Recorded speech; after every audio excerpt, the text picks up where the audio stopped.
يا أيها الذين آمنوا من يرتد منكم عن دينه فسوف يأتي الله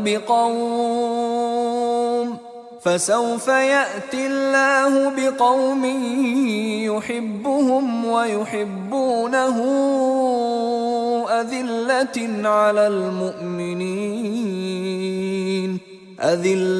على المؤمنين أعزة على الكافرين يجاهدون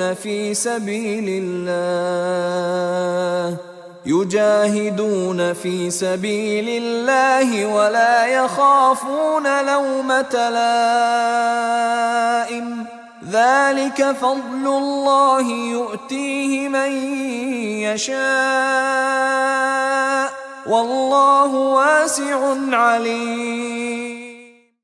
السلام علیکم۔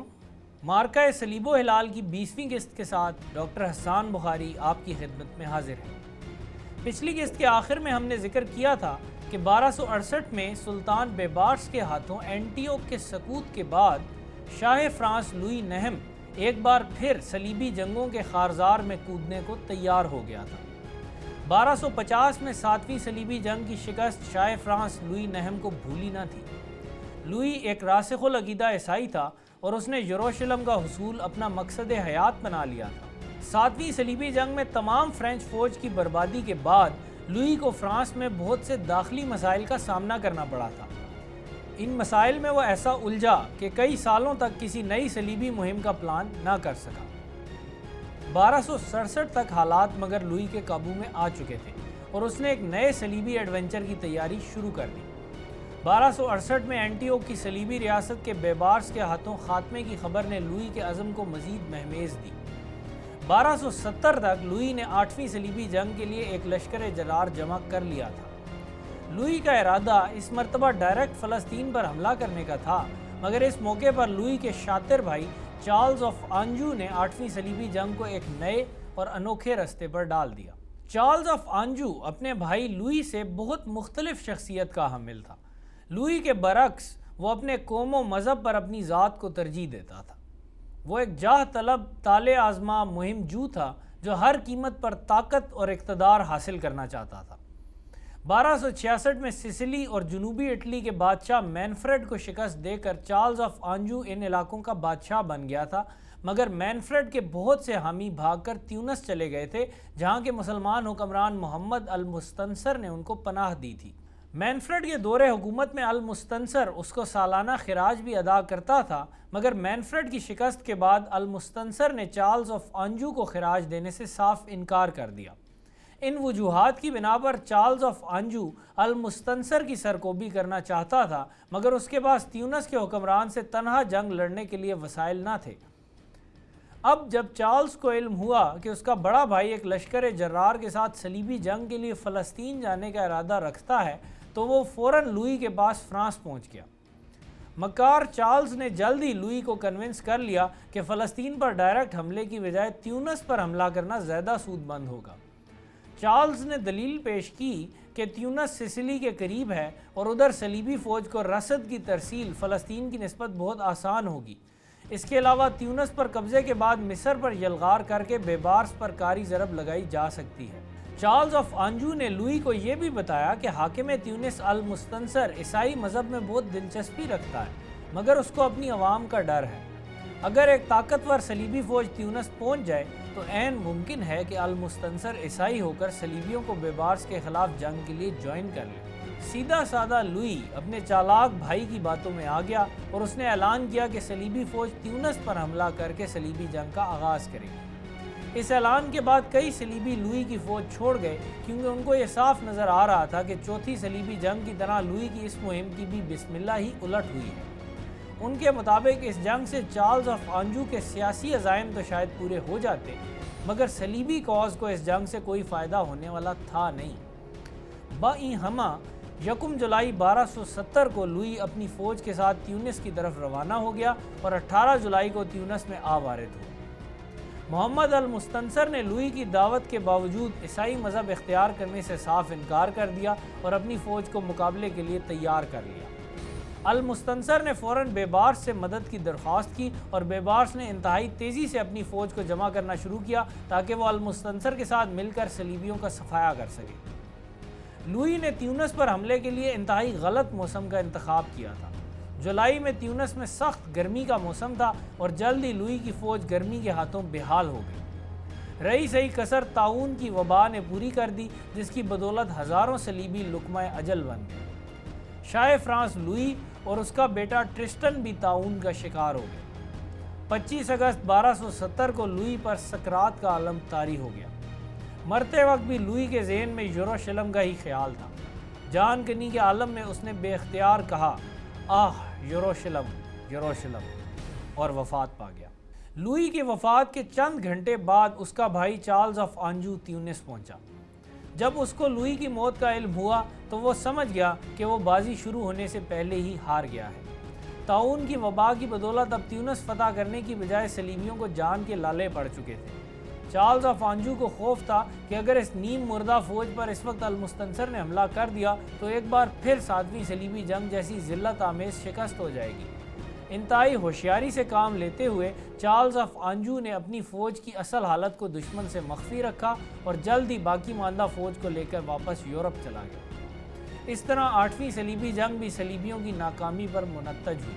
مشہور مورخ سٹیون رنسیمان لوئی نہم کے بارے میں لکھتے ہیں، لوئی فرانس کا ایک بہترین بادشاہ تھا، مگر فلسطین جس کو اس نے فرانس سے بھی زیادہ چاہا کو اس نے مایوسی اور غم کے سوا کچھ نہ دیا۔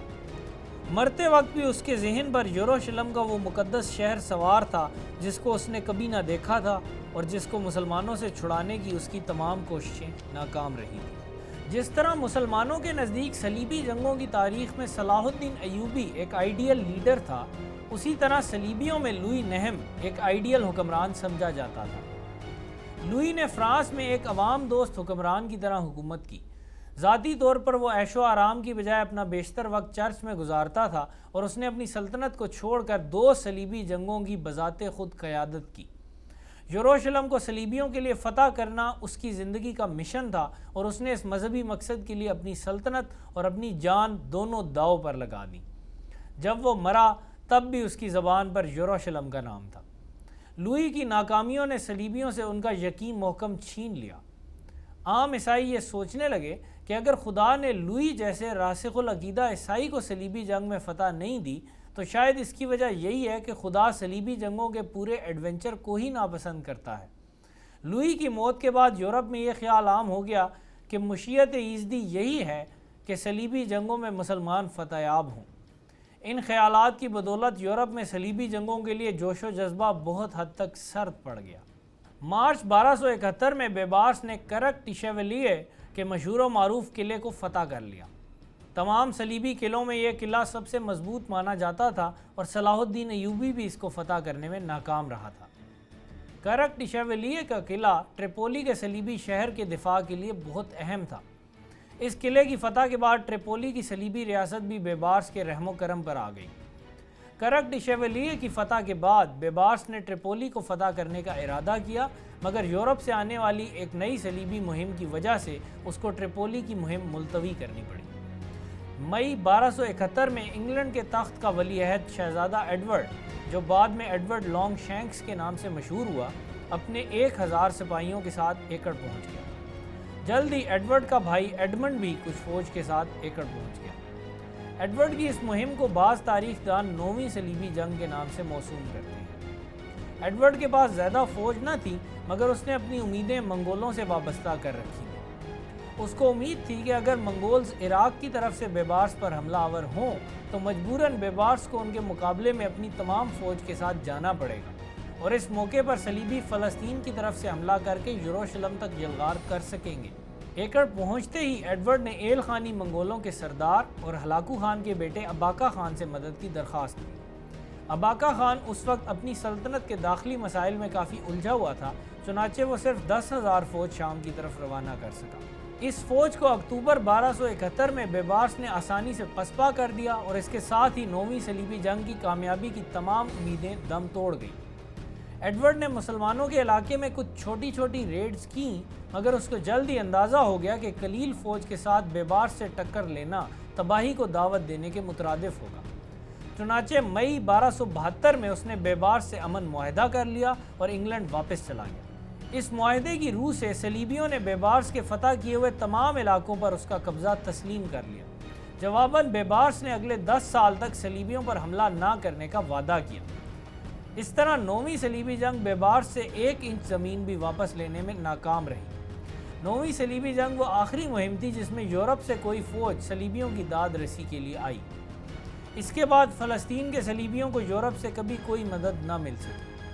اب صلیبیوں کے پاس صرف ایکڑ، ٹائر، سیڈون، بیروت اور ٹریپولی کے ساحلی شہر باقی رہ گئے تھے۔